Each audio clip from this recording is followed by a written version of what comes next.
Suamiku menciumku di depan gerbang keberangkatan. Suaranya hangat seperti biasanya.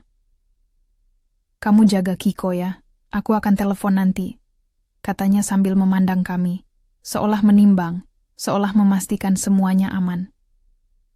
Di balik senyumnya ada sesuatu yang tidak bisa kugapai atau kubohongi diri sendiri supaya tidak melihat. Kiko menggenggam tanganku, tubuh kecilnya bergetar. Dia menunduk, lalu berbisik di telingaku dengan wajah yang hanya bisa dimiliki anak yang merasakan bahaya tanpa tahu namanya, "Jangan pulang." Kata-kata itu menusuk, lebih tajam daripada deret lampu bandara. Aku menatap Kiko, matanya besar, cermat, seperti lensa yang merekam hal-hal yang orang dewasa mudah abaikan. Aku menoleh ke arah Rendra yang sudah menyeberang dan menghilang ke dalam kerumunan. Dia melambai, santai. Di matanya aku lihat kepastian. Di mataku ada kecemasan, dan di perutku ada rasa yang tidak kunjung tenang, seperti ada sesuatu yang menunggu untuk pecah. Selama bertahun-tahun, aku tumbuh dengan hinaan yang samar-samar terpatri di memori. Ibu mertuaku pernah menyuruhku, setengah bercanda, setengah merendahkan. "Makan sisa-sisa saja, nanti juga cukup." Kata-kata itu dulu membuatku malu, lalu membuatku diam.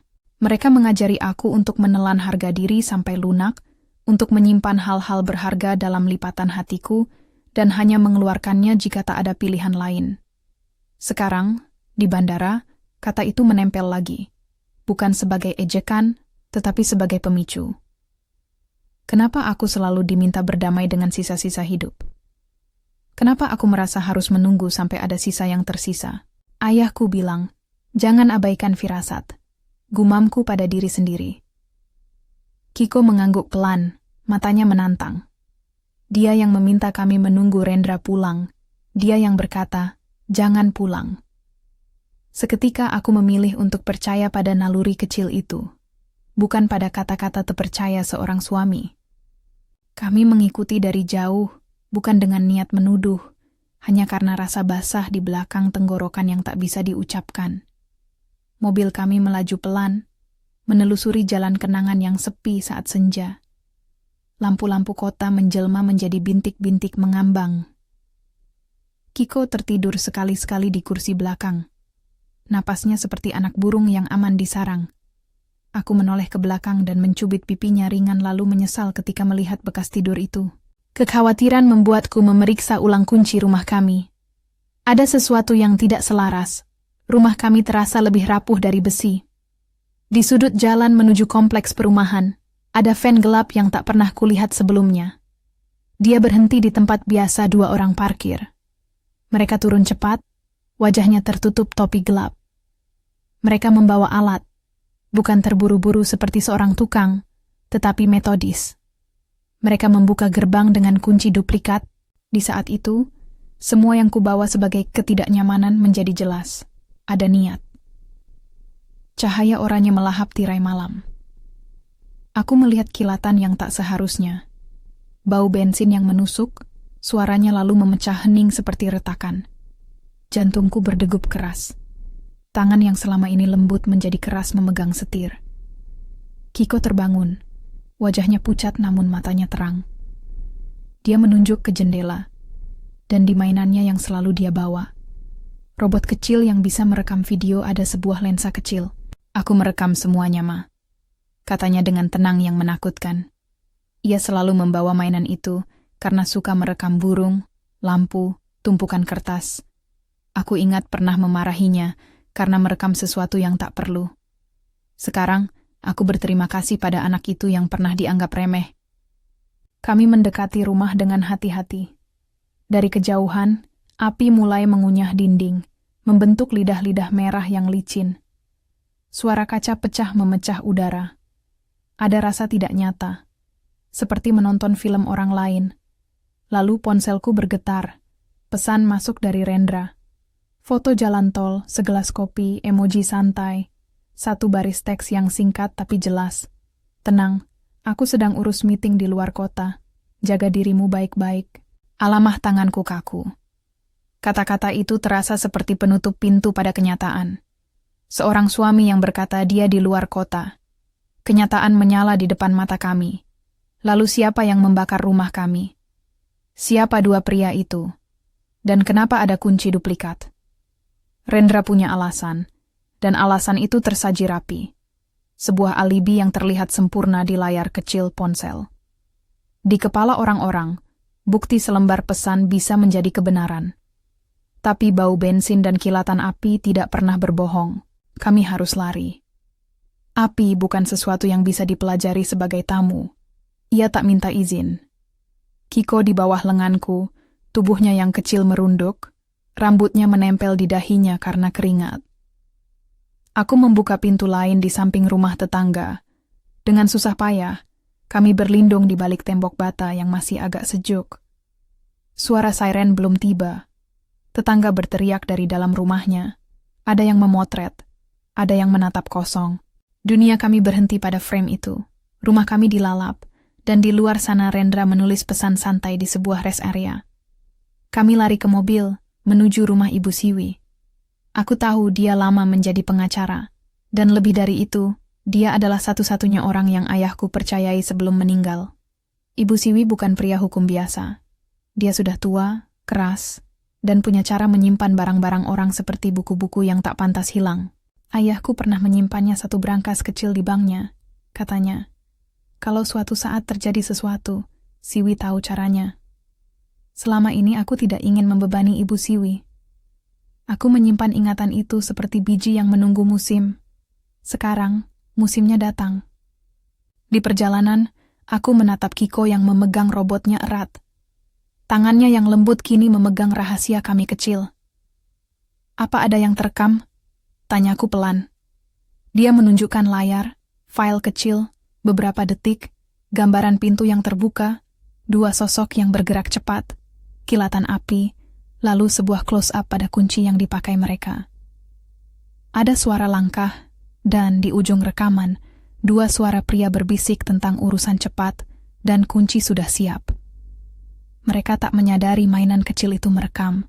Mata Kiko bercahaya, bukan sombong, tapi ada kebanggaan kecil seperti kalau ia berhasil menemukan puzzle. Sesampainya di rumah Ibu Siwi, pintunya seperti selalu terbuka. Rumahnya berbeda. Selalu ada aroma kopi hitam dan kertas tua. Di meja ruang tamu ada rak besar penuh amplop, map, benda-benda yang seperti menyimpan rahasia. Ibu Siwi menyambut kami tanpa banyak basa-basi, matanya tajam menilai. Dia melihat Kiko, lalu melihatku, lalu melihat lengan bajuku yang masih berbau asap. Rendra? Tanyanya singkat. Aku menggeleng, dan dia menuntun kami masuk. Di malam itu, di meja kayu yang sudah berwarna oleh tangan, Ibu Siwi mematikan lampu satu demi satu. Dia menyingkap sebuah kain tua, dan di bawahnya ada sebuah kotak besi kecil. Brankas yang katanya tahan api. Ayahmu menitipkan ini beberapa tahun lalu, katanya sambil menepuk kotak itu. Ada nada di suaranya yang membuatku melongok ke masa lalu.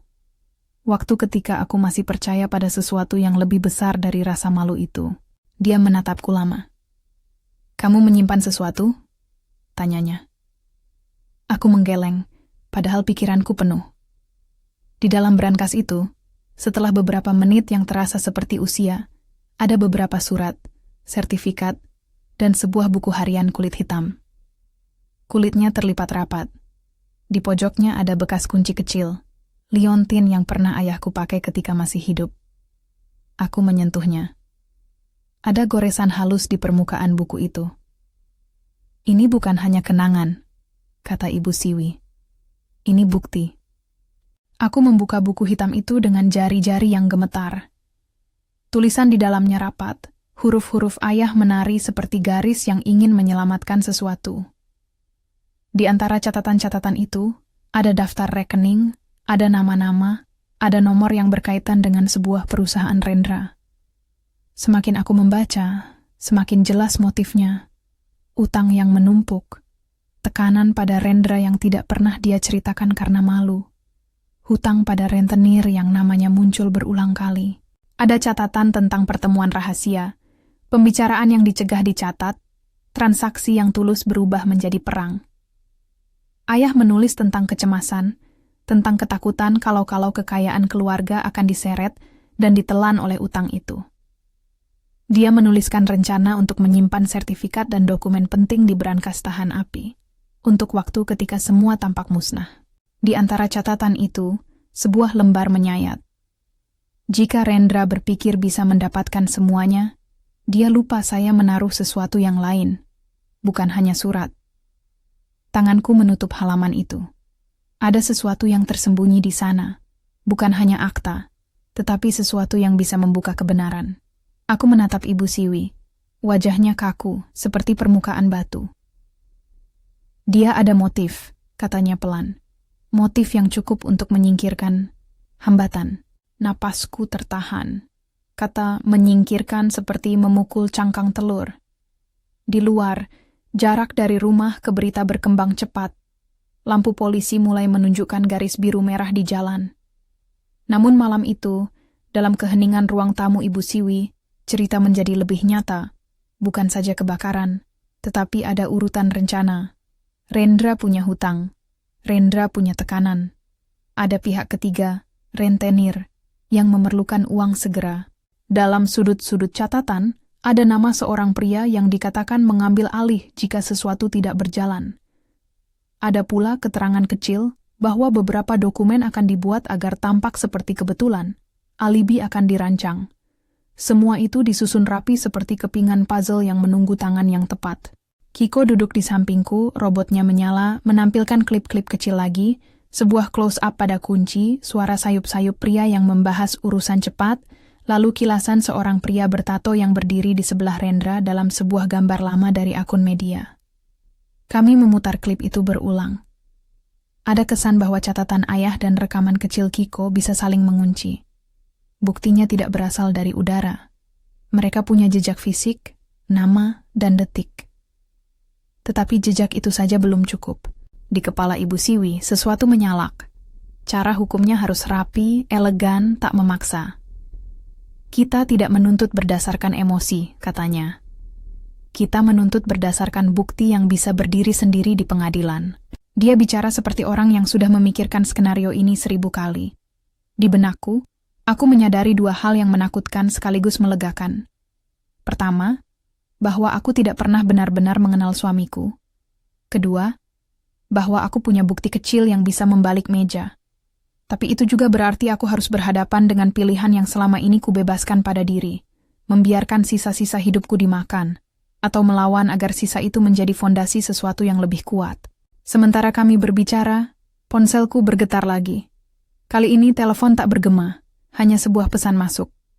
Dari nomor tak dikenal. Jangan ganggu apa yang bukan urusanmu. Ada emoji. Tengkorak kecil yang seakan berbisik ancaman. Ada garis ketegangan baru yang merayap. Siapa yang memperhatikan kami? Siapa yang mengirim pesan itu? Apakah itu tanda bahwa rencana lebih besar dari Rendra sendiri? Atau hanya percobaan menakut-nakuti kami agar bungkam? Di satu sisi, ludah ketakutan meluncur ke kerongkongan. Di sisi lain, ada sesuatu yang tumbuh dalam, seperti benih yang dipupuk oleh keselamatan Kiko. Aku melihat putraku, matanya redup namun tegas. Ia bukan lagi hanya anak yang mendengus. Ia adalah saksi kecil yang memegang kebenaran lewat mainan kecilnya. Kamu tidak salah, kataku padanya, suara yang ingin kukuatkan untuknya sendiri. Kita akan lakukan yang benar. Ibu Siwi menarik napas panjang. Besok aku akan menghubungi seorang detektif yang sepenuhnya dapat dipercaya, katanya. Bukan orang polisi biasa. Orang yang tahu cara membaca pola. Kita harus mengamankan bukti fisik dulu. Rekaman, buku itu, apapun yang berkaitan. Lalu kita akan menjebak mereka di tempat yang paling aman, di hadapan otoritas yang tidak bisa mereka tipu. Jadi, aku meraih buku hitam di tangan seperti pegangan hidup. Kita mulai dari sini? Ibu Siwi menatapku. Ada kehangatan yang baru muncul di matanya. Kamu sudah memulai. Dengan memilih hidup, bukan sisa-sisa. Di luar, sirene semakin dekat. Lampu biru menumpuk di jalan, membentuk garis-garis yang merobek malam. Ada putaran baru dalam hati yang membuatku sadar. Kami tidak bisa kembali ke keadaan semula. Ada rantai tindakan yang harus kulakukan, trail of choices yang akan menuntun kami keluar atau menenggelamkan kami lebih dalam. Aku menyentuh liontin kecil di leherku, kenangan ayah yang sekarang terasa seperti kunci. Kiko meletakkan robotnya di meja. Lensa kecilnya berkilau seperti mata yang menatap masa depan. Malam itu, aku tidak tidur. Aku duduk di ruang tamu Ibu Siwi, buku hitam di pangkuan, menyusun potongan-potongan dalam benak. Ada daftar, kirim salinan kepada pihak yang terpercaya, lindungi barang bukti, catat segala pesan, jelaskan alibi Rendra ke pihak berwenang yang akan kita datangi.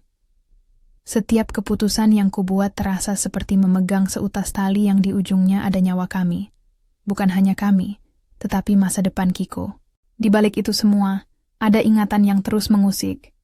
Ibu mertuaku, dulu, duduk di meja makan, sambil menatap aku dengan senyum tipis. Kalau kamu tak bisa berbuat banyak, paling tidak belajarlah menerima sisa-sisa, katanya. Pada malam itu, kata-kata itu bukan lagi hinaan, tetapi dalih. Mereka mengajarkan bagaimana orang terkadang rela mengorbankan orang lain agar dirinya selamat. Aku menyimpulkan satu hal yang menampilkan rusa di lampu jauh. Aku tidak akan menjadi sisa itu. Jika keluarga kami harus menjadi korban ambisi orang lain, maka setidaknya sebagian dari kebenaran ini akan bertahan, tidak sebagai abu, tetapi sebagai bukti. Ketika jam menunjukkan dini hari, telepon Ibu Siwi berdering. Namanya muncul, Detektif Binsar.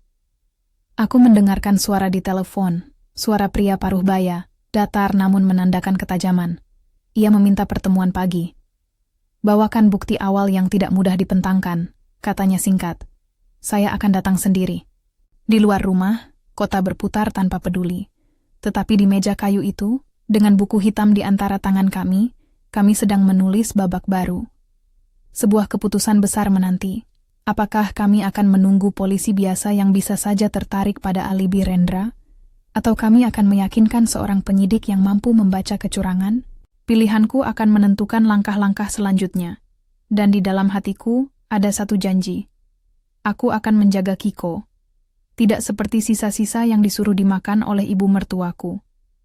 Aku akan membuat kebenaran muncul, sedikit demi sedikit, sampai tak ada yang bisa menyingkirkannya.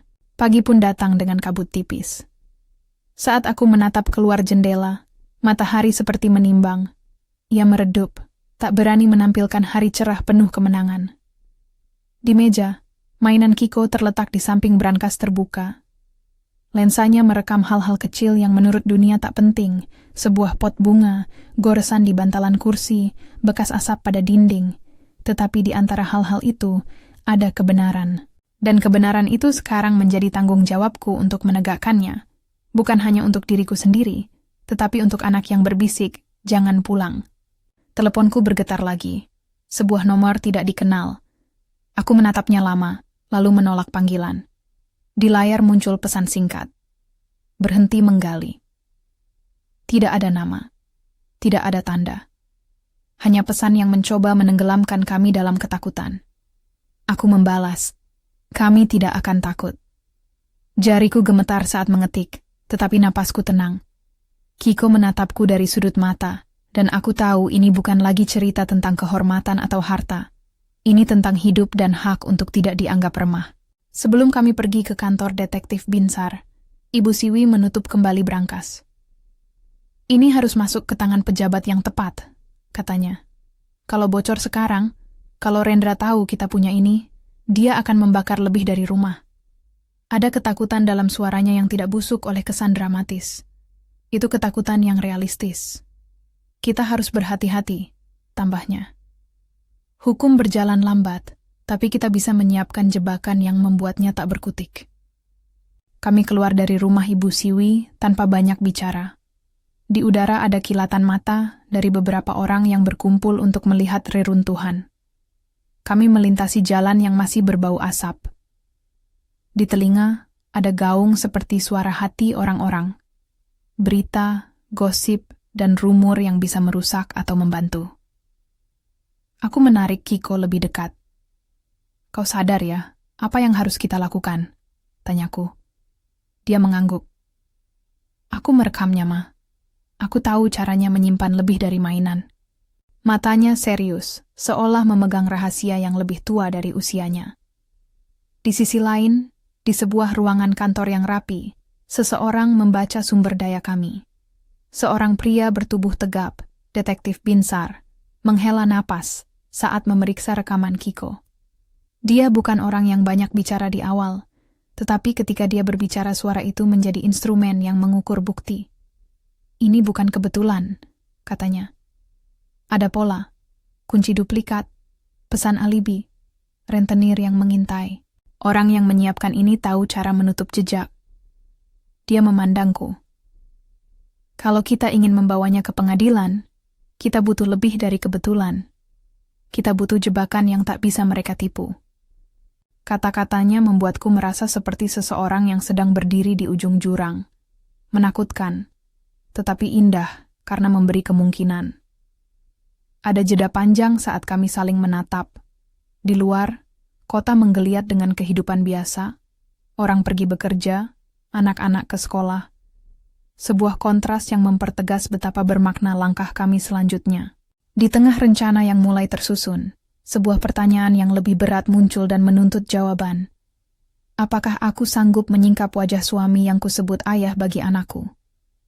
Ini bukan soal kebencian, tapi kebenaran. Aku tahu ada kemungkinan akan menghancurkan nama, reputasi, dan nasib keluarga. Namun aku juga tahu, jika aku bungkam, aku mengizinkan seseorang yang mungkin membahayakan kami untuk melanjutkan permainan. Di dalam hatiku, satu suara kecil mengulang, "Jangan pulang." Kata itu berubah arti, menjadi perintah bukan hanya mundur dari pertemuan fisik, tetapi juga dorongan agar aku tidak kembali pada kebiasaan lama, untuk menerima sisa-sisa hidup. Kami berjalan keluar dari kantor Detektif Binsar dengan peta kecil di tangan, rencana awal.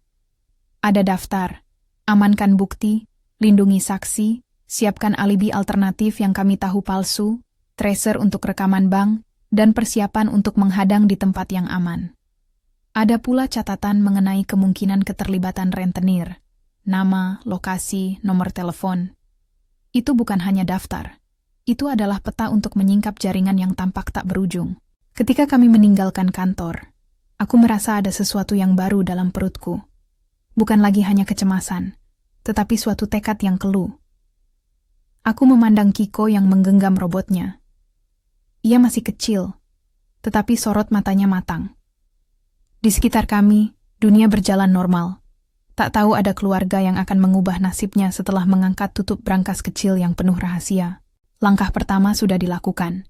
Kami punya bukti kecil yang nyata. Kami punya seorang detektif yang mengerti. Kami punya sebuah brankas yang menyimpan luka-luka masa lalu. Namun nasib belum berubah. Masih banyak yang harus kami hadapi. Pesan ancaman, jaringan rentenir, alibi Rendra yang tampak sempurna, dan, yang paling berat, wajah suamiku yang mungkin harus kukonfrontir di ruang sidang. Ada rasa takut. Ada pula rasa lega kecil seperti angin yang menembus jendela kamar. Sesuatu yang kaku mulai melunak. Saat mobil kami melaju pulang ke tempat yang kini terasa asing, aku menatap keluar. Jalanan pagi berkabut, menutupi segala jejak. Di dalam mobil, aku menjahit rencana-rencana kecil di kepala. Apa yang harus dilakukan dulu? Siapa yang harus dihubungi? Bagaimana melindungi Kiko dari rasa takut yang lebih besar? Di antara semua itu, satu hal yang ku ketahui pasti. Aku tidak akan membiarkan kata-kata ibu mertuaku menjadi nasib kami. Jika dia pernah menyuruhku makan sisa-sisa, maka kini aku akan mengambil sisa itu. Dokumen, bukti, kenangan, dan mengolahnya menjadi sesuatu yang berguna. Bukan sisa makan, tapi batu bata untuk membangun kembali. Ada banyak yang menunggu di depan. Kebakaran yang jadi tersangka, pesan alibi yang tampak rapi, dan suara-suara yang akan mencoba menutup mulut kami. Namun aku siap melangkah. Kiko memandangku, lalu tersenyum kecil. Mata yang penuh pertanyaan namun juga kepercayaan. Aku menjawab senyumnya. Dan dalam senyum itu aku menemukan keberanian yang selama ini kusembunyikan di balik sopan santun. Kita akan menggali kebenaran, sedikit demi sedikit. Kita akan memaksa sisa itu menjadi sesuatu yang tidak bisa diabaikan lagi. Tapi sebelum segalanya bisa dijalankan, ada satu panggilan yang masuk ke ponselku. Nama yang tak kubayangkan menempel di layar. Rendra. Layar itu memantulkan wajahku, setengah takut, setengah ingin tahu. Jantungku berdegup. Aku tidak menjawab. Telepon berdering 2 kali, 3 kali, lalu berhenti. Aku menatap ponsel yang kini hening, seolah menunggu aku membuat keputusan. Di dalam hening itu, kata-kata Kiko berulang. Jangan pulang. Telepon itu tetap hening di mejanya, sampai ia berhenti berdegup, seolah panggilan dari Rendra hanyalah bayangan yang menguap. Alma memasukkan ponsel ke dalam tasnya dan menatap Kiko. Matanya kecil namun penuh penegasan. Kita lakukan ini, Ma, katanya. Nada suaranya tenang, seperti hukum yang tak perlu dijelaskan lagi. Alma mengangguk, menarik napas panjang, lalu menatap keluar jendela rumah Ibu Siwi.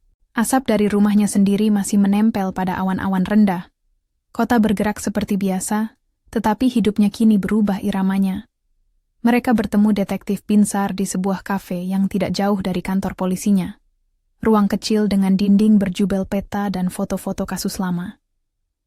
Binsar menatap rekaman di layar kecil ponsel dengan jari-jarinya yang tegas menekan tombol play ulang. Ia tak banyak bicara, tapi ketika ia memberi instruksi, suaranya seperti palu yang menimbang bukti. Rekaman kecil itu, mainan anakmu, memberi kita sudut pandang yang tak terduga. Ada detail pada kunci, ada nada percakapan yang bisa dicocokkan. Ini bukan satu bukti yang berdiri sendiri, tetapi ia memberi kita titik tumpu. Kita akan menghubungkannya dengan catatan keuangan di buku itu, catatan transfer, dan saksi yang melihat van gelap itu. Kalau kita susun rapi, jaksa bisa mengajukan dakwaan bukan sekadar pembakaran, ada motif dan perencanaan. Alma menelan. Ia tahu kata-kata motif dan perencanaan mengarahkan ke satu orang, Rendra.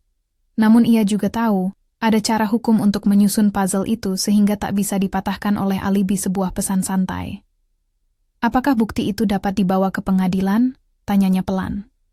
Binsar mengangguk. Bisa. Tapi kita perlu mengamankan brankas itu. Kita butuh saksi bank yang bersedia memberi keterangan. Orang yang bisa menjelaskan apabila ada usaha membuka safety deposit tanpa prosedur yang tepat. Kita butuh seseorang di dalam bank yang paham batas-batas keamanan administratif, dan kita perlu membuat agar kesalahan yang mereka pikir aman menjadi celah yang bisa dibaca jaksa. Ibu Siwi berdiri dari balik meja kafe, menepuk lengan Alma perlahan. Pak Darmawan, dia bukan sekadar manajer bank. Dia pernah menolong ayahmu mengurus beberapa dokumen lama. Aku tahu caranya memainkan ruang administratif tanpa melanggar hukum. Dia akan membantu, asal kita datang dengan kasus yang jelas. Hari-hari berikutnya mereka bergerak seperti gerak jam yang pelan namun mantap.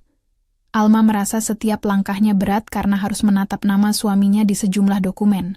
Setiap nomor yang ia lihat seolah memukul. Kiko pergi ke sekolah dengan tas kecilnya, namun robotnya tetap menempel di sisi ransel, lensa melindungi seperti mata kecil nakal. Di malam hari, Alma duduk memegang buku harian kulit hitam itu, membaca ulang tulisan ayahnya sampai huruf-huruf terasa seperti petunjuk hidup. Mereka mengumpulkan foto-foto van gelap, tangkapan layar pesan ancaman, catatan-catatan transfer yang disebutkan di buku harian, daftar nomor rentenir yang diungkap oleh peminjaman kecil Rendra, semua disatukan menjadi semacam dokumen kronologis. Untuk setiap klaim, mereka mencari saksi, tetangga yang melihat van, pemilik toko bahan bakar yang ingat nomor plat, pedagang yang melihat Rendra cemas saat ia datang membayar cicilan besar. Detektif Binsar memainkan perannya, mencari celah, menghubungkan titik demi titik. Di satu sore, Alma menerima panggilan dari Pak Darmawan. Suaranya lembut, profesional, namun ada nada prihatin tak tersembunyi. Bu Alma, saya sudah menyiapkan satu ruang aman di bank. Kami menerima permohonan untuk membuka satu safety deposit box dengan dokumen yang nampak lengkap. Seseorang akan datang dengan kunci. Menurut catatan mereka, itu adalah akses yang sah. Saya tak bisa menahan permintaan terbuka tanpa alasan hukum, tapi saya akan memastikan ruang itu dipantau secara ketat. Jika ada yang salah, kami akan laporkan. Rencana itu halus, bukan jebakan ilegal, melainkan pengawasan terencana yang memungkinkan pengungkapan fakta ketika pelaku bertindak.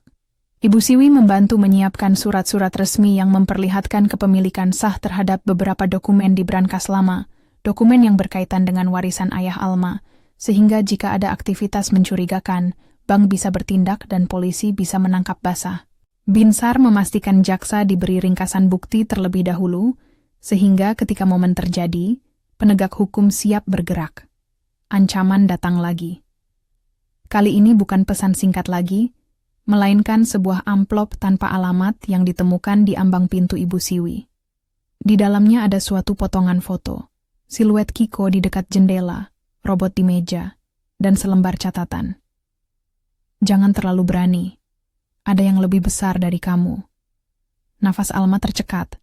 Ia menatap Kiko, yang duduk melipat koran mainannya seperti orang yang menyiapkan batu bata.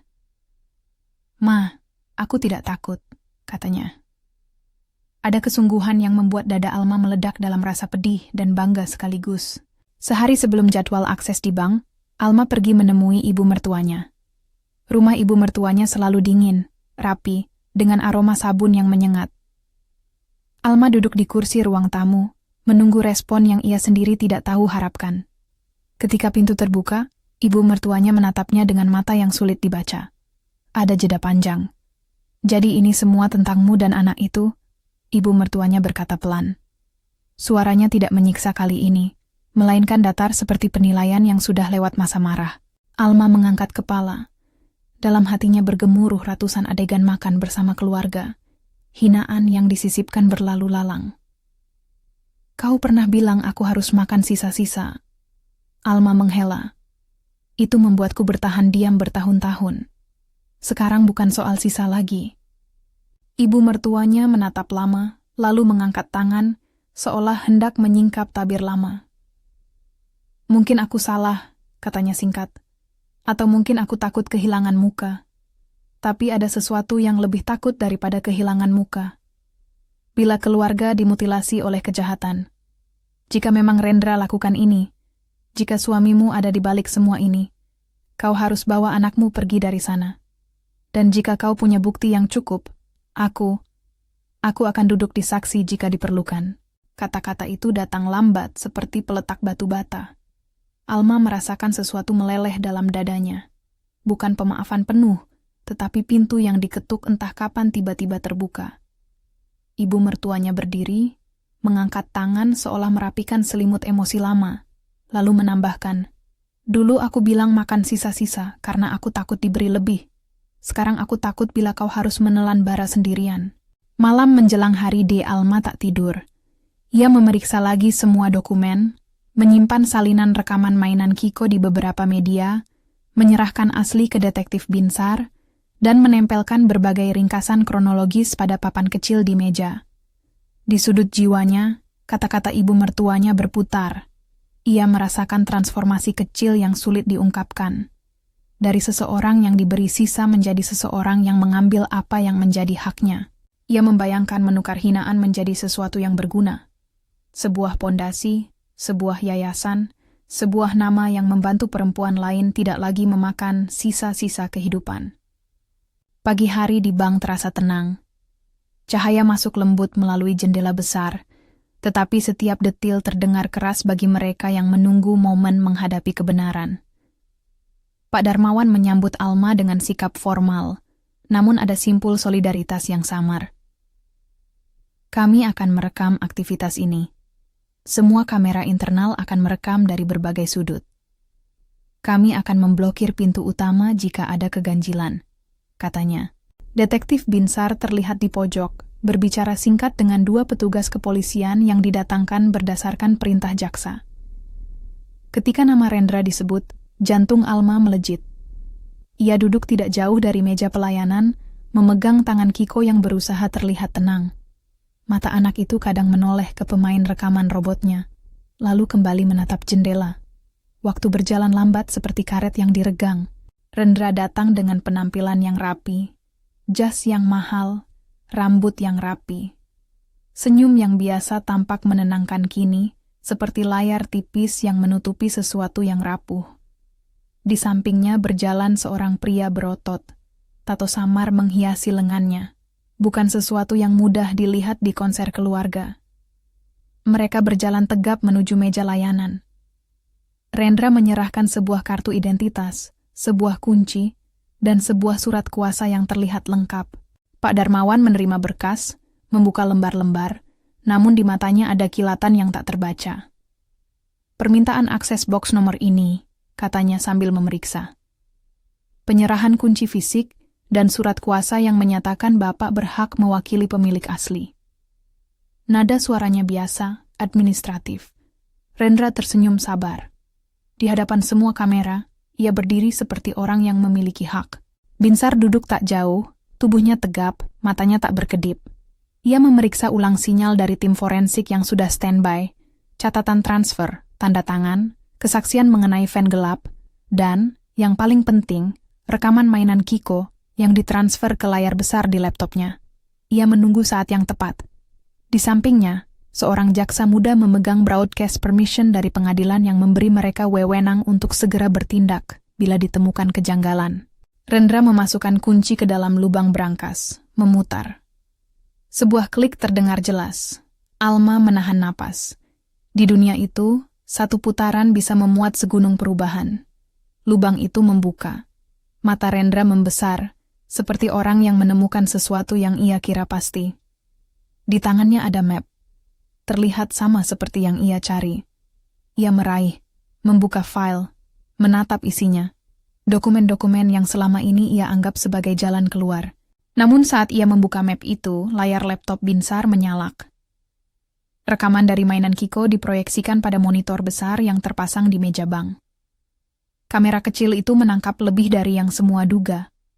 Bukan hanya 2 orang yang memasuki rumah mereka, tapi juga sebuah potongan yang menunjukkan sosok seperti Rendra dari belakang, tapi dengan nada suara yang hampir mirip, berbicara dalam urutan yang merancang alibi. Ada pula cuplikan lain lebih lama yang menampilkan Rendra bersama pria bertato di suatu pertemuan, membahas penyelesaian dan dokumen yang akan membuat semuanya tenang. Suara itu redup, namun cukup untuk menimbulkan gumam di ruangan. Rendra berhenti. Wajahnya berubah. Detik itu bank berubah dari ruang kebijakan administratif menjadi arena pengadilan mini. Para nasabah menoleh, beberapa menaruh ponsel ke arah kejadian. Pak Darmawan memalingkan pandang. Wajahnya tegang namun profesional. "Tuan Rendra," ia berkata tenang, namun suaranya mengandung beban hukum. "Ada dugaan serius terhadap dokumen yang Anda coba akses. Karena itu kami perlu memeriksa lebih lanjut sebelum melanjutkan prosedur." Rendra tersenyum keras. "Ini hanya formalitas. Saya pastikan semuanya sah," katanya, namun ada nada yang bergetar. Petugas polisi bergerak perlahan. Binsar berdiri kemudian mendekat, menunjukkan identitasnya. "Pak Rendra, berdasarkan beberapa bukti yang masuk, kami perlu melakukan pemeriksaan. Anda akan diminta mengikuti pemeriksaan di kantor polisi." Rendra mengangkat tangan, mendesah. "Kalian membuat onar," katanya, suaranya tebal. "Ini fitnah." Namun saat Binsar memperlihatkan potongan rekaman lain, satu dari brankas lama yang menunjukkan adanya transfer dana ke rekening yang terkait dengan rentenir, wajah Rendra terakhir kali menegang. Ia mencoba meredakan suasana, mencoba memutar narasi yang biasa ia pakai. Ia panik, ia berbohong seolah keputusasaan memberi warna pada kisahnya. Tetapi di hadapan layar, yang ditonton beberapa saksi, ia tak mampu lagi menutup celah-celah itu. Konfrontasi itu kasar namun legal. Petugas memintanya turun tangan, mereka mengamankan dokumen asli, dan Binsar memimpin pemeriksaan di ruang kecil di belakang bank. Di sana, di bawah lampu putih yang agresif, Rendra duduk berhadapan dengan detektif. Alma menunggu, tangan gemetar, Kiko meringkuk di pangkuannya. Di luar, kerumunan sudah bubar. Rasa ingin tahu manusia tak bertahan lama saat hukum mengambil alih. Pertanyaan-pertanyaan dilontarkan. Rendra menjawab dengan cepat, seringkali mengulang alibi kesibukannya di luar kota, namun ada jeda-jeda yang memperlihatkan ketidakkonsistenan. Jaksa memeriksa bukti keuangan. Petugas forensik menyampaikan hasil awal. Baik brankas tahan api yang disimpan ayah Alma maupun catatan transfer menunjukkan hubungan finansial yang mengkhawatirkan. Ada transaksi yang tak wajar, sejumlah pembayaran ke sebuah rekening yang digunakan rentenir. Ada juga bukti komunikasi antar pihak yang menyiratkan perencanaan. Di tengah pemeriksaan, Detektif Binsar menampilkan satu hal lagi, rekaman video dari sebuah CCTV jalan yang menunjukkan Rendra melintas di dekat rumah mereka pada waktu yang ia klaim berada jauh. Rekaman itu tidak mutlak, tapi cukup untuk membuat pertanyaan meningkat menjadi tanda tanya. Saat itu, Rendra kehilangan kendali. Ia berdiri, suaranya meninggi, lalu menunduk. Dalam loncatan emosi, ia menuduh, "Kalian main sandiwara, ini fitnah istri." Namun nada suaranya tak mampu menutup bukti-bukti yang mulai saling menaut. Penahanan dilakukan. Tidak ada kekerasan fisik. Hukum melangkah dengan protokolnya. Bukti disita, tuduhan awal dibacakan, Rendra dibawa untuk pemeriksaan lanjutan. Alma menahan napas saat melihat suaminya diborgol dengan tenang. Di jalan, ia menoleh, melihat mata sang ibu mertua. Ada sesuatu samar. Kebencian lama berkumpul dengan rasa lega. Dua hal yang tak mudah berdampingan. Sidang awal berlangsung cepat. Jaksa menyusun dakwaan dengan rapi. Pembakaran dengan motif untuk memperoleh warisan. Konspirasi dengan pihak ketiga, rentenir. Dan pemalsuan dokumen untuk membuka akses ke sumber daya. Binsar menyusun kronologi. Ibu Siwi menyiapkan ringkasan ahli hukum. Dan Pak Darmawan hadir sebagai saksi yang menjelaskan prosedur bank dan alasan mengapa aktivitas Rendra mencurigakan. Kiko, kecil tetapi mantap, memberikan kesaksiannya tentang rekaman mainannya. Dia berbicara dengan polos namun tegas, yang membuat banyak orang di ruang sidang terdiam. Di ruang sidang, Alma berdiri di hadapan pengadilan. Saat jaksa memutar potongan rekaman dan memperlihatkan isi buku harian ayahnya, gambaran motif menjadi jelas. Rendra telah dihadapkan bukan hanya kepada bukti pembakaran, tetapi juga bukti alibi yang direkayasa dan kemungkinan keuntungan finansial yang besar. Penawaran untuk menyingkirkan halangan ditunjukkan lewat pesan-pesan dan transfer akun. Di depan hakim, saat bukti-bukti disusun berlapis, Rendra terlihat runtuh. Ia berusaha menyangkal hingga akhirnya salah satu saksi, seorang kenalan rentenir yang dipanggil berdasarkan penelusuran Binsar, memberi keterangan yang mengikat. Ia telah mendengar rencana pembayaran jika rumah itu dibersihkan. Persidangan berjalan tak mudah. Pengacara pembela berusaha mengklaim bukti-bukti itu tidak konklusif, bahwa rekaman mainan bisa diasumsikan salah, bahwa transfer ke rekening rentenir bukan bukti niat. Namun kombinasi bukti fisik, dokumen di brankas, saksi dan pola perilaku, kunci duplikat, van gelap, pesan ancaman yang tertinggal, memberi jaksa dasar kuat untuk tuntutan. Putusan tidak langsung datang. Hakim menunda, namun peluang besar tampak di mata semua orang yang terlibat. Untuk Alma, setiap persidangan seperti potongan kecil dari luka yang dibersihkan. Ia menangis di malam hari bukan karena dendam, tetapi karena rasa lega yang berat, legitimasinya pulih, keberanian Kiko diakui, dan ayahnya tidak lagi sekadar gambar di halaman buku hitam. Selama proses itu, ada hal yang tak bisa diukur, perubahan pada ibu mertua. Ia datang ke beberapa sidang, duduk kaku di bangku penonton. Wajahnya tak lagi memancarkan sindiran. Kini ia menatap Alma sesekali dengan tatapan yang agak malu. Di luar, ia menunduk saat diberi kesempatan bicara singkat pada Alma di koridor pengadilan. "Maaf," katanya, suaranya parau. "Aku salah menilai. Aku tidak tahu bagaimana menantang rasa malu dan takut. Maafkin aku." Alma menerima kata maaf itu dengan kesejukan yang tak sempurna. Ia memeluk ibu mertuanya sebentar. Gestur yang sederhana namun bermakna. "Kita tidak butuh kata maaf untuk melangkah ke depan," Alma berbisik, "tapi terima kasih karena kau ada sekarang." Saat vonis akhirnya keluar, Rendra dinyatakan bersalah atas sejumlah dakwaan yang cukup untuk membuatnya menghadapi hukuman berat. Di luar ruang sidang, kerumunan kecil menunggu. Alma berdiri dengan Kiko di sampingnya. Ia merasa seolah ada bayang-bayang yang mengikuti mereka, lalu mendadak berkurang. Ada rasa hampa di perutnya, tetapi juga sebuah kekuatan baru.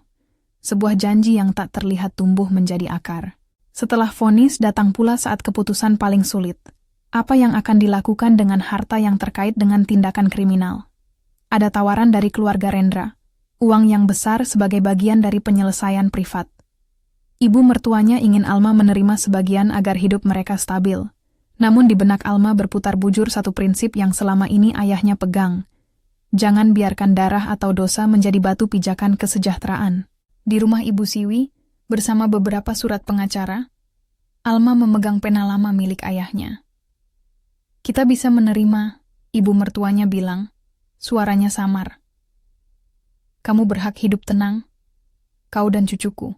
Alma menatap Kiko, lalu menatap buku harian kulit hitam yang kini telah diperbanyak salinannya untuk badan hukum. Dalam kepala, ia memutar kembali semua hinaan tentang makan sisa-sisa. Bagaimana kata itu menempel di hidupnya seolah kebiasaan. Bagaimana ia dulu menelan malu untuk kelangsungan. Kini ia menolak kata itu. Dengan suara yang tegas namun lembut, ia berkata, "Tidak, aku tidak akan menjadi sisa. Aku akan mengubah ini menjadi sesuatu yang memberi kehidupan." Keputusan itu tidaklah dramatis. Ia tidak berpidato, tidak mengibarkan bendera. Namun ia membuat keputusan formal. Uang yang berasal dari upaya-upaya kriminal Rendra tidak akan langsung masuk ke rekening pribadinya. Bersama Ibu Siwi dan beberapa penasihat hukum, ia mendirikan sebuah yayasan kecil yang fokus pada beasiswa pendidikan untuk anak-anak perempuan dari keluarga yang rentan dan dukungan hukum bagi korban kekerasan domestik. Yayasan itu diberi nama sederhana, Lentera Sisa. Nama itu dipilih bukan untuk merendahkan, tetapi untuk mengubah istilah sisa menjadi cahaya yang menerangi. Pelan-pelan, mereka mulai menyalurkan sebagian dari aset yang secara hukum bisa dipulihkan untuk program-program tersebut. Keputusan ini membuat ibu mertuanya terharu dan memberikan satu langkah simbolis. Ia menyumbang secara pribadi, tidak sebagai ganti rasa bersalah, tapi sebagai bukti dukungan yang lama terpendam. Dalam beberapa bulan, yayasan mengumpulkan donasi kecil dari tetangga, beberapa sumbangan anonim, dan bantuan teknis dari organisasi yang membantu korban. Alma menata segala sesuatu dengan hati-hati, memastikan semua bukti legal dan akuntabilitas terbuka. Ia belajar bahwa memulihkan harga diri bukan soal menerima kompensasi, melainkan memberi kembali dengan kehormatan. Kiko menjadi semacam ikon kecil untuk yayasan. Anak yang merekam kebenaran dengan mainannya. Ia diundang ke beberapa acara kecil untuk membaca cerita-cerita anak tentang keberanian. Ia tak pernah merasa pamer. Ia hanya melakukan apa yang anak-anak lakukan. Hidup, belajar, membuat kesalahan, lalu bangkit. Pada suatu hari, alumni sekolahnya membawakan lukisan kecil bergambar robot di tengah hujan. Kiko menempelkan lukisan itu di meja kerja Alma. Robot yang selalu merekam, katanya polos. Lama-kelamaan, hal-hal kecil yang dulu membuat Alma terguncang menjadi bagian dari rutinitas yang stabil. Ia tidur lebih nyenyak. Ia mulai menerima undangan kopi dari tetangga, percakapan tentang resep, tentang sekolah Kiko, tentang hal-hal biasa yang dulu terasa mustahil. Ia menulis surat kepada beberapa perempuan di komunitasnya, menceritakan pengalamannya dengan tujuan membangun jaringan bantuan. Lambat laun, suaranya menjadi lebih kuat. Bukan suara amarah, tapi suara pengalaman yang mengajak. Namun bukan berarti semua luka sembuh. Ada saat-saat ketika bayangan Rendra muncul. Saat Kiko tertidur mendengkur aneh. Saat suara pintu mendadak menimbulkan memori. Kadang Alma masih mendengar kata-kata, makan sisa-sisa bergema, seperti gema lama yang tak mau padam. Tapi kini ia menanggapinya dengan cara berbeda. Ia menempelkan selembar kecil di cermin kamar. Kita bukan sisa. Kita adalah awal. Ini bukan retorika kosong. Ini janji yang ia buat setiap pagi. Ibu mertuanya juga berubah. Setelah proses pengadilan, hubungan mereka membaik secara formal. Ia datang ke beberapa acara yayasan, sesekali duduk di belakang aula, meneteskan air mata saat anak-anak mendapat bantuan beasiswa.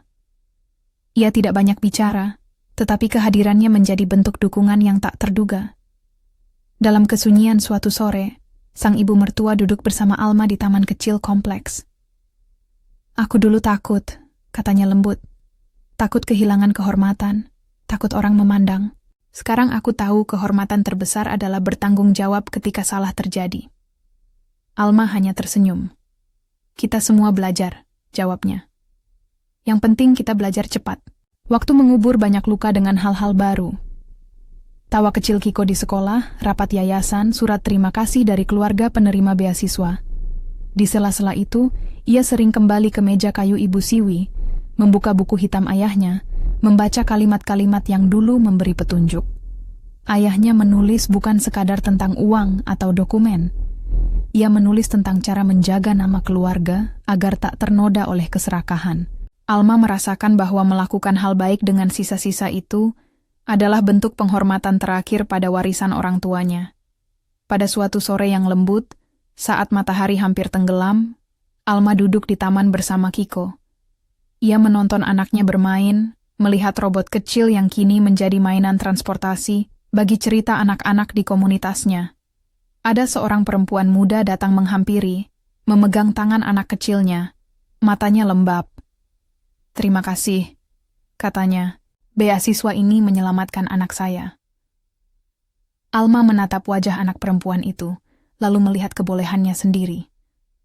"Tidak, terima kasih," jawabnya. "Saya hanya bagian kecil dari banyak orang yang peduli." Saat malam mulai menutup hari, Alma pulang ke rumahnya. Sebuah rumah yang sudah direnovasi perlahan, bukan untuk menyamarkan luka, tetapi untuk memberi ruang baru. Ada lukisan kecil di dinding ruang tamu, robot kecil Kiko di tengah malam yang cerah. Di meja, buku harian kulit hitam itu kini disimpan sebagai arsip, bukan sebagai tempelan luka. Ia menggenggam liontin kecil ayahnya, merasakan logam dingin yang membawa kenangan. Di meja makan, ibu mertuanya menatap piring. Kali ini, kata-kata makan sisa-sisa tak lagi terdengar seperti cacian. Mereka hanyalah catatan masa lalu yang mengingatkan bagaimana seseorang bisa berubah. Ibu mertuanya menatap Alma, lalu berkata, "Makanlah apa yang kau mau. Jangan biarkan perintah orang lain menjadi nasibmu." Alma tertawa pelan, lalu menata piring untuk Kiko. Di luar jendela, lampu-lampu kota berkedip seperti janji-janji kecil. Ia memikirkan semua yang terjadi.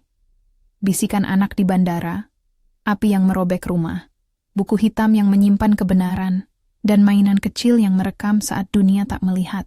Semua itu kini menjadi bahan cerita yang ia gunakan untuk mengobati dan membangun. Beberapa bulan setelah vonis, Yayasan Lentera Sisa meluncurkan program pertama, beasiswa untuk 4 anak perempuan dari keluarga yang kehilangan rumah karena kebakaran tak terduga. Acara kecil itu dihadiri oleh tetangga, beberapa anggota polisi yang dulu membantu, dan, paling mengejutkan, ibu mertuanya, yang berdiri di pojok dan menyeka air mata. Kiko memegang mikrofon kecil, malu namun bangga, lalu menceritakan dengan suara kecil tentang robotnya yang selalu jujur. Para hadirin tertawa, suasana menjadi hangat. Di malam hari setelah lampu padam, Alma menatap foto keluarga yang dulu penuh senyum tipis. Ia menutup album, lalu menulis satu kalimat di buku baru yang ia simpan di samping bantalnya. Kebenaran adalah bahan baku untuk memberi kembali. Ia tahu tidak semua orang akan memahami pemilihan kata itu, namun untuknya itu sudah cukup. Ia menaruh pena di samping, memejamkan mata, dan merasakan napas yang lebih dalam dari sebelumnya. Kiko tidur dengan robot di samping bantalnya, si kecil berdiri di ambang dunia mimpi. Tak tahu seberapa besar perannya dalam mengubah nasib keluarga. Di kamar sebelah, ibu mertuanya duduk, menatap lampu yang redup, seolah menghitung ulang tahun-tahun yang telah berlalu. Di balik itu semua, ada satu fakta yang tak berubah. Ibu yang dulu disuruh makan sisa-sisa, kini menolak perintah itu untuk dirinya sendiri dan untuk putranya.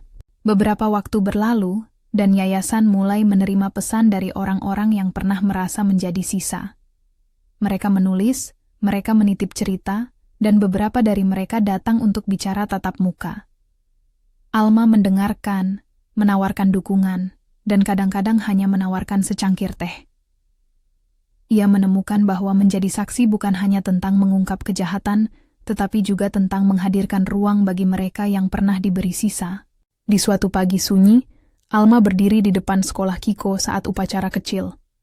Ia menatap anaknya yang kini lebih percaya diri. yang terkadang menoleh padanya dengan tatapan yang mengatakan, tanpa kata, "Kau memilih hidup untukku." Mata Alma berair lagi, bukan karena kesedihan, tapi karena pelajaran yang dalam, bahwa keberanian kecil seorang anak, sebuah bisikan yang dianggap remeh, mampu mengubah jalan nasib. Ia meraba liontin ayahnya, lalu menepuk pundak Kiko. "Jangan pernah takut bersuara," bisiknya. Kiko menoleh, tersenyum. "Aku sudah merekam semua, Ma." Kata-kata itu membuat Alma tertawa pelan. Di dalam tawa itu ada lembutnya penyembuhan. Di luar, matahari menyinari bangunan sekolah, memantul pada kaca seperti janji sederhana. Setiap kebenaran yang disimpan dengan rapi bisa menjadi cahaya untuk banyak orang. Ketika malam turun, Alma duduk lagi bersama Ibu Siwi di meja kayu yang tua. Mereka membuka beberapa berkas yayasan, menandatangani nota kecil, menulis rencana kecil untuk pelatihan hukum bagi perempuan. Ada tumpukan surat yang menunggu untuk dijawab, kisah-kisah yang meminta bantuan. Mereka membaca dengan suara rendah, sesekali menatap keluar jendela. "Kadang aku masih teringat kata-kata itu," ujar Alma pelan, "tapi sekarang setiap kali aku dengar makan sisa-sisa, aku ingat juga robot kecil Kiko dan buku ayah. Dan aku tahu kita bisa ubah sisa jadi awal." Ibu Siwi menatapnya, lalu mengangguk. "Kau sudah membuat pilihan yang lebih berat dan lebih indah," katanya. "Itu bukan balas dendam, itu pemulihan." Alma menutup berkas. Di bawah lampu yang lembut, ia merasa lega. Malam itu, ketika ia menutup pintu kamar, ia membawa serta semua hal. Luka yang tak sempurna, bukti yang tak dapat dipungkiri, dan anak yang mempercayainya. Ia menaruh mainan robot di rak kecil, menatap liontin ayah, lalu memejamkan mata. Di jiwanya ada satu kata yang bukan lagi hinaan, kehormatan. Ia menyingkirkannya dari mulut orang lain, lalu mengenakan sendiri seperti mantel pelindung. Dalam hati, ia mengucapkan sesuatu yang sederhana. Terima kasih terhadap keberanian yang pernah membisikkan, "Jangan pulang," terhadap robot yang merekam, terhadap orang-orang yang percaya, dan bahkan terhadap ibu mertua yang akhirnya memilih hadir. Kisah itu tidak berakhir dengan pesta atau parade. Ia berakhir dengan harap yang sederhana. Sebuah rumah yang dibangun kembali, bukti yang berhenti menjadi abu, sebuah yayasan yang menyalakan lilin kecil bagi mereka yang gelap. Di pagi baru, Alma mengantarkan Kiko ke sekolah, menatap ke langit yang cerah, lalu berbisik, "Kita layak mendapatkan lebih dari sisa." Di luar, kehidupan berlangsung, tetapi bagi Alma, setiap langkah kini berisi perhitungan moral yang tegas. Ia berjalan bukan untuk membalas, tetapi untuk membangun. Ada bekas luka, tentu saja. Ada kenangan yang tak mudah hilang. Namun di balik semuanya, ada satu kebenaran yang ia pegang erat. Ia tidak akan lagi menjadi sisa. Ia akan menjadi sumber bagi banyak orang yang memerlukan. Dan di sana, di tengah kerja keras kecil itu, sebuah nama baru lahir, Lentera Sisa, sebuah pengingat bahwa dari hal yang tampak tersia-sia pun bisa tumbuh cahaya yang menyelamatkan.